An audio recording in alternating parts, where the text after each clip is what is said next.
বন্ধুরা আমার, এই বুড়িগঙ্গা নদী সারা বাংলাদেশের ভিতরে সবাই চিনে এবং জানে। কিন্তু এই বুড়িগঙ্গা নদী বেশিরভাগ প্রয়োজন হয় সদরঘাট সদরঘাট যারা থাকে তাদের এবং কেরানীগঞ্জ জেলায় যারা থাকে তাদের।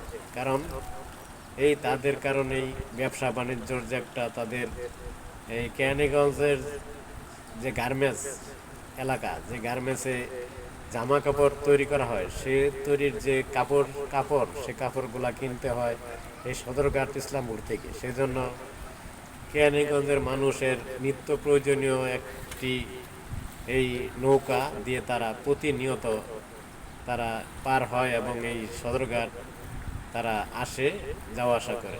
সেজন্য এই নদীটা কেরানীগঞ্জ মানুষের জন্য খুব জরুরি এবং ঢাকা শহরের সদরঘাট এলাকায় যারা থাকে তাদের জন্য খুব জরুরি একটা যানবাহন এই নৌকা। এই নৌকা দিয়ে তারা প্রতিনিয়ত পার হয় এই নদী।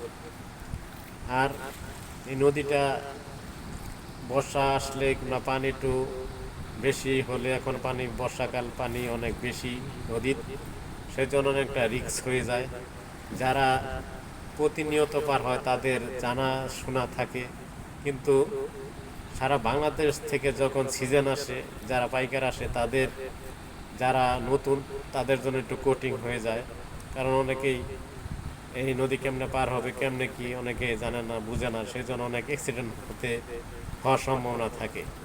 সেই জন্য এই নদীটা যারা জানে তাদের জন্য খুব সহজ, আর যারা না জানে, নৌকা পার যদি অ্যাক্সিডেন্ট হয়ে যায়, নৌকা কোনো জায়গায় বাইজা যায় কিংবা ট্রলার উপরে তুলে দেয়, এরকম ঘটনা ঘটে।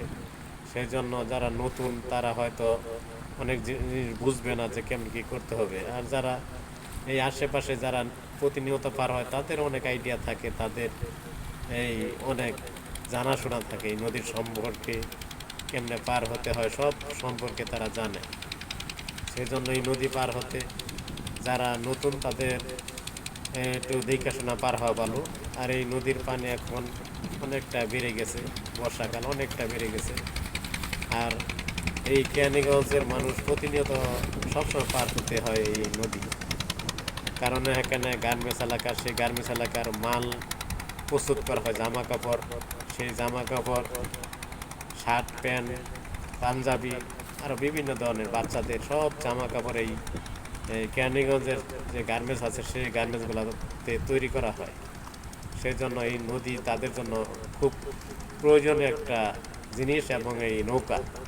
আর এই মাঝিদের জন্য একটা সুবিধা, এই নৌকা দিয়ে তাদের জীবিকা নির্বাহ করে, তাদের জন্য ভালো।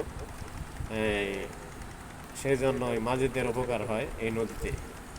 থ্যাংক ইউ, সবাই ভালো থাকবেন। আল্লাহ হাফেজ।